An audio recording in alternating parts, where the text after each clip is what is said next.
Salam sejahtera dan shalom para pemirsa yang saya kasihi dimanapun Anda berada. Allah itu Esa, Allah Bapa, Anak, dan Roh Kudus. Banyak kita nggak bisa memahami, tetapi hari ini hadir seorang budayawan, seorang hamba Tuhan, seorang pakar yang saya percaya akan jadi berkat besar buat kita karena pengalamannya.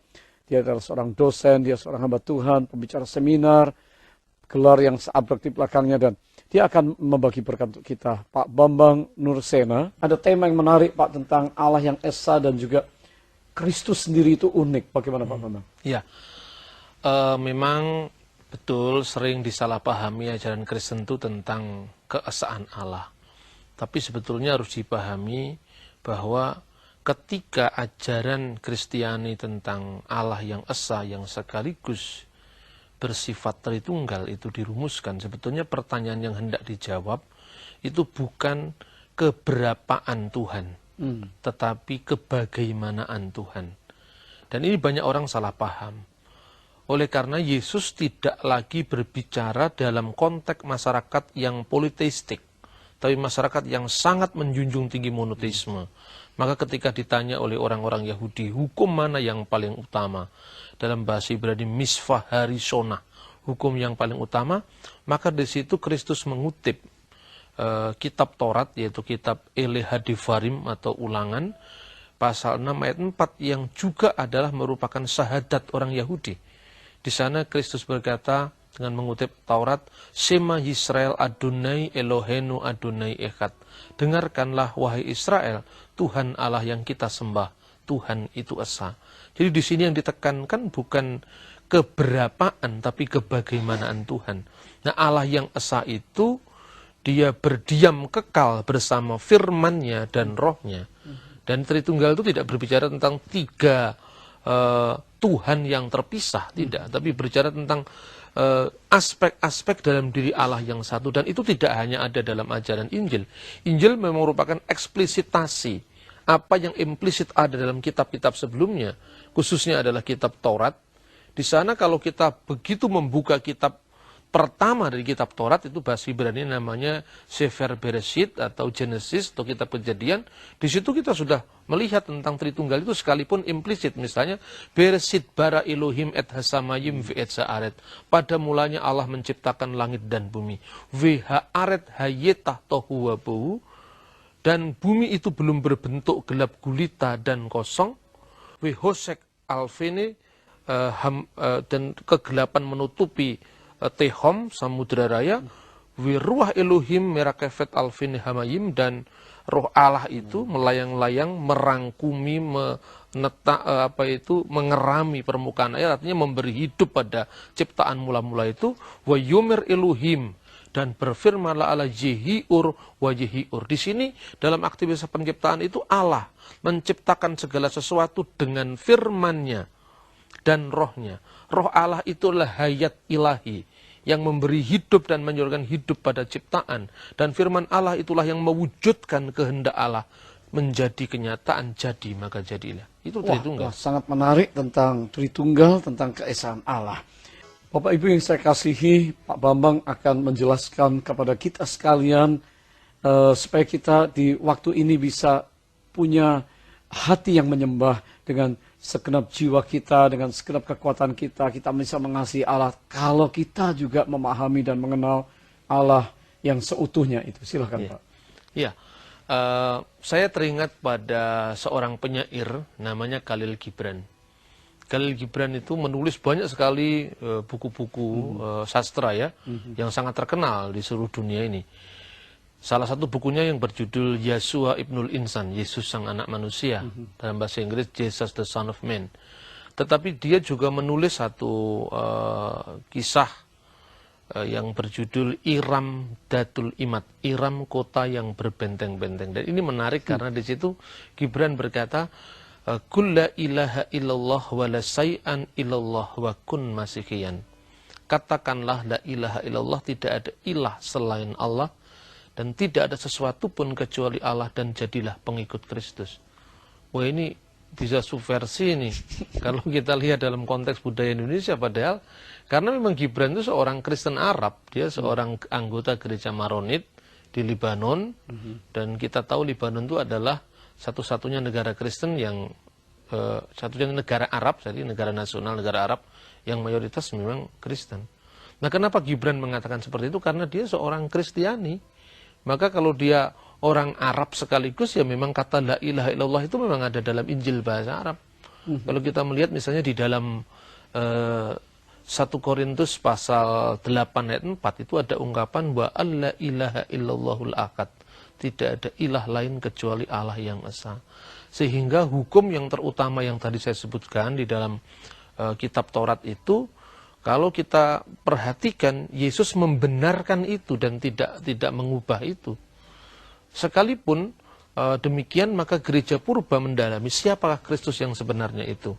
Di satu pihak, orang Yahudi tidak memahami siapa Kristus, makanya dia mengatakan ketika Yesus berkata, sebelum Abraham jadi aku telah ada. Itu penegasan dia, karena dia tidak memahami, Abraham melihat hariku dan ia bersuka karena ia telah melihatnya. Lu kok Abraham bisa melihat harimu, memang engkau ini siapa? Lalu dia mengatakan penegasan seperti itu. Tapi karena orang Yahudi memandang Yesus itu pada sosok fisik, yaitu wujud turun firman menjadi manusia itu.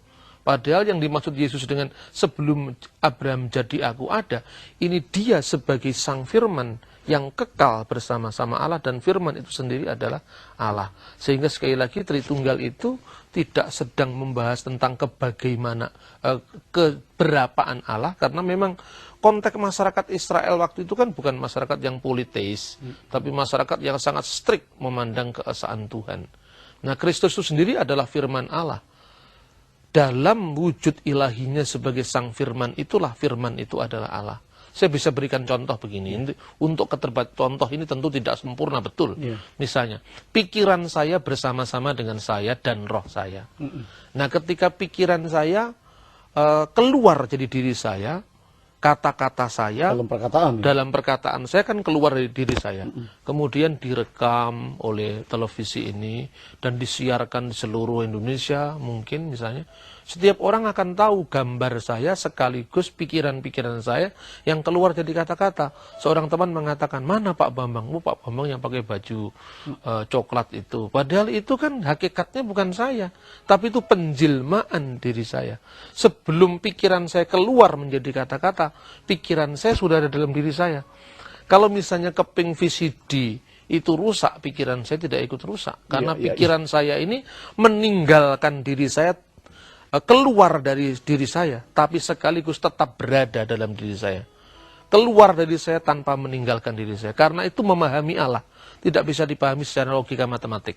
Jadi tadi Allah tetap utuh, tetap esa. Tapi yang Bapak ilustrasikan bahwa Kristus Yesus datang sebagai firman Allah. Sebagai firman Allah. Nah, oleh karena itu kalau di dalam pengakuan iman gereja purba, kanun al-iman itu dikatakan dilahirkan dari Bapa sebelum segala abad. Allah dari Allah, terang dari terang, Allah sejati dari Allah sejati, dilahirkan tidak diciptakan. Mana ada orang lahir dari Bapa, kan nggak ada. Artinya bahwa memang Tuhan itu tidak beranak secara fisik.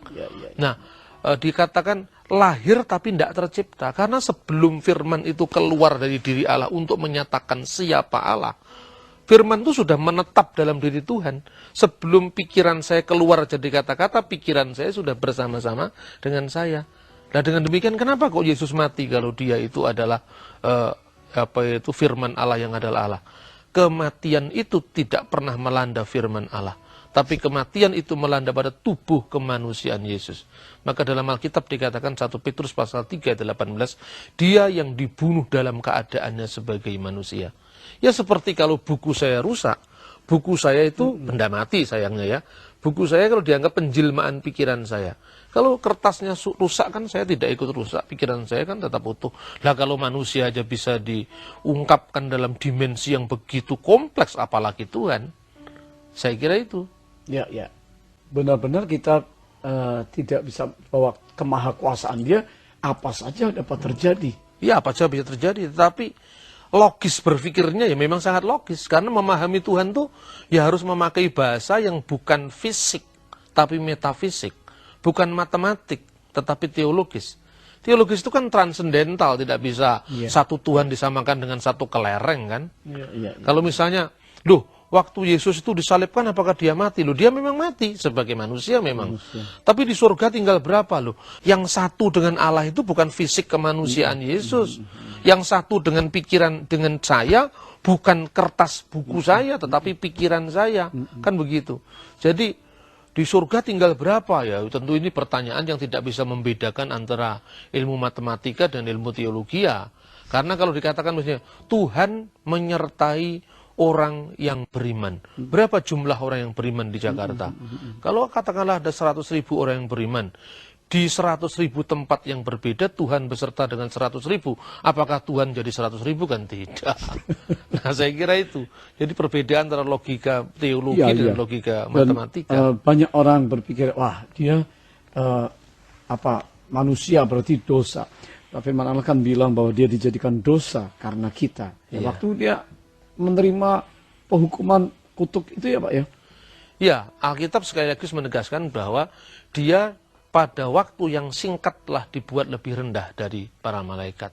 Kapan waktu yang singkat dalam bahasa aslinya itu braksuti. Waktu yang singkat ini ketika firman menjadi manusia tadi. Nah, di dalam tubuh kemanusiaannya yang sementara, yang terbatas, itulah dia mengalami menanggung apa yang seharusnya kita tanggung. Itulah wujud daripada kasih ilahi sebetulnya. Kalau dulu Adam yang berdosa kan kita tidak ikut-ikut berdosa. Kenapa kita ikut menuai buahnya? Kita di dunia ikut sengsara, padahal kan mestinya kita diciptakan dengan planning keabadian. Ketika Adam berdosa, kenapa kita ikut-ikut merasakan sengsaranya kehidupan di dunia ini?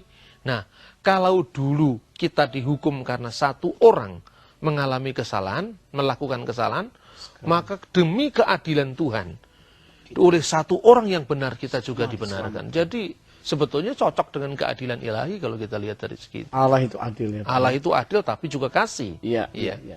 Dan inilah dimensi yang luar biasa yang perlu dicermati untuk masa Natal ini, bahwa dia adalah Allah yang adil, dia tahu apa saja yang kita lakukan. Tapi dia juga dengan kemurahannya, dengan grace anugerahnya, dia mengasihi kita tanpa batas juga. Iya. Sehingga kalau Yesus sebagai manusia, dia memang bisa berdoa kepada Bapaknya, karena tadi itu Pak ya. Tetapi dia adalah Allah itu sendiri, sehingga kalau kita memahami keesaan Allah dan keunikan Yesus, maka kita akan mengerti kepada siapa kita berbakti dan melayani. Supaya tidak menimbulkan bahasa yang salah paham, firman Allah itu telah menjadi manusia. Firman Allah itu adalah sepenuhnya Allah. Ketika dia menjadi manusia, kemanusiaannya itu lahir dari Bunda Maria. Nah, Maria dipilih oleh Tuhan, karena itu dikatakan terpujilah engkau di antara semua perempuan dan terpujilah buah tubuhmu. Buah tubuh Maria itu Yesus. Jadi dalam dimensi kesementaraan manusia, Yesus adalah anaknya Maria, Ibnu Maryam. Tetapi sebagai firman Allah, Alkitab mengatakan, kalau Allah itu Bapamu, kamu pasti mengasihi aku. Sebab aku keluar dan datang dari Allah. Yohanes pasal 8 ayat 42. Dia yang keluar dari Allah kan tidak mungkin daging dan darah. Allah itu roh, Allah itu gaib, Allah itu bukan fisik, bukan badan. Maka yang keluar dari wujud Allah, itulah firman Allah. Nah, maka dikatakan yang dia sepenuhnya Allah itu bukan menunjuk pada manusia Yesus, tapi menunjuk kepada firman Allah yang adalah Allah. Dan dia menjadi manusia, sepenuhnya manusia sebagai putra Maryam. Saya kira tidak sulit dipahami dengan logika dan akal sehat. Dan karena Yesus selama dalam hidupnya dia tidak berbuat dosa, sehingga memang pada akhirnya Allah sangat menyiapkan dia, meninggikan dia di atas segala Allah ya Pak. Dia tidak berbuat dosa, dan itu tampak di dalam kitab surat Ibrani dan juga surat Filipi. Maka Allah telah menjadikan Yesus yang kamu salibkan itu sebagai Tuhan, sebagai penguasa, bukan dalam pengertian ilah atau Elohim, sebagai penguasa dan Kristus. Nah, karena dia tidak berdosa, maka dia bisa mewakili manusia untuk kembali dilayakkan di hadapan Tuhan yang Maha Suci. Karena kalau kita tidak suci, tidak bisa ketemu dengan yang Maha Suci, maka Kristus datang dengan mencontohkan, memberikan teladan, bahkan dia melibatkan seluruh manusia untuk suci, maka dia menebus manusia. Jadi menebus itu maknanya seperti itu.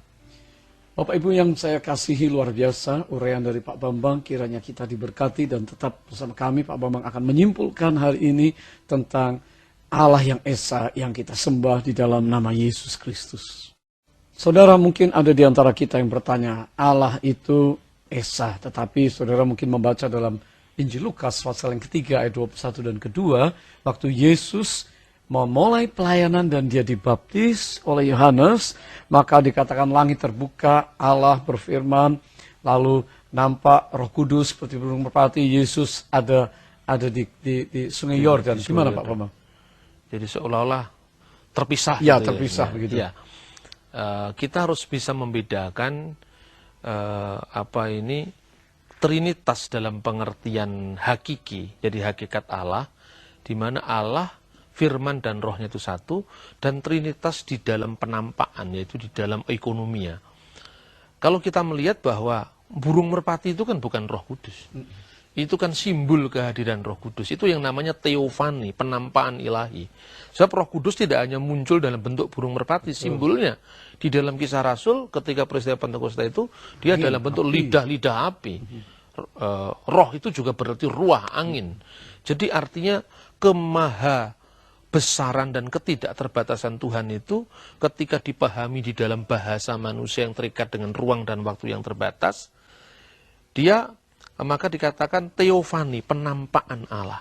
Jadi yang satu dengan firman yang satu dengan Allah dan rohnya itu bukan wujud nuzul atau wujud Yesus ketika turun ke dunia, atau bukan wujud teofani Roh Kudus dalam bentuk burung merpati, tapi firman Allah yang bersama-sama dengan Allah, bersama dengan rohnya. Saya kira itu. Jadi yang kelihatan terpisah itu teofani Roh Kudus, bukan Roh Kudus yang dalam kekekalan itu. Begitu juga yang dibaptis itu fisik kemanusiaan Yesus. Dan siapa yang kelihatan itu? Hendaklah anak itu kau sebut Yesus, karena dia yang akan menyelamatkan umatnya, anak laki-laki itu. Padahal Tuhan itu beyond gender, tidak berjenis kelamin kan. Nah itulah sebabnya maka kalau di gereja-gereja timur maka disebut berdoanya itu demi nama Bapa dan Putra dan Roh Kudus, yaitu Allah yang Esa. Bismillahirrahmanirrahim warahil kudus al-ilahu wakid. Wah, puji Tuhan, Pak. Sangat jelas sekali kita berdoa, dan ada nomor-nomor telepon kalau Bapak Ibu berdoa, ingin didoakan, kontak kami. Kami melayani saudara dalam This is Your Time. Mari kita berdoa sejenak, saudara. Bapak surga, terima kasih dalam nama Yesus. Kami lebih mengerti dan kami mau belajar di masa damai, masa Natal ini, supaya kami memberkati dan jadi berkat buat banyak orang di sekitar kami. Tuhan, terima kasih karena Engkau mewahyukan dirimu begitu hebat, begitu luas, namun dapat dimengerti oleh kami yang sangat sederhana. Terima kasih untuk kehadiranmu dalam nama Yesus. Amin.